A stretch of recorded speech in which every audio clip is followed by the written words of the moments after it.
भोजपुरी के mega star और जाने माने हस्ती पवन सिंह पहुंच चुके हैं आकांक्षा दुबे के मां के घर। तो बेटा वाले लड़का के साथ इस वीडियो में बने रहें और देखें आगे क्या होता है।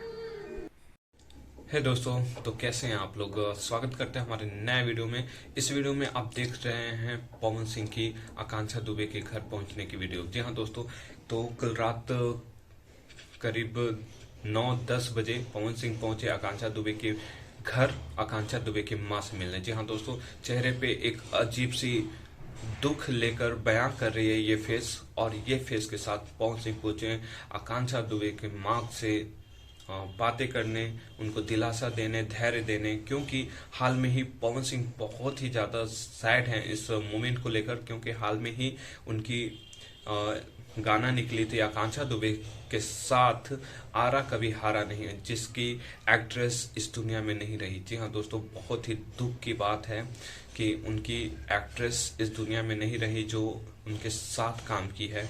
तो बहुत कुछ बयां करती है पवन सिंह की फेस, और पवन सिंह पहुंचे आकांक्षा दुबे की मां के पास। तो आपको क्या कहने इस वीडियो में कमेंट जरूर कीजिएगा, और चैनल पे नए हैं तो चैनल को सब्सक्राइब, वीडियो को लाइक शेयर जरूर कर दीजिएगा। मिलते हैं हमारे नेक्स्ट वीडियो में इसी तरह के ब्लॉग के साथ। जय हिंद।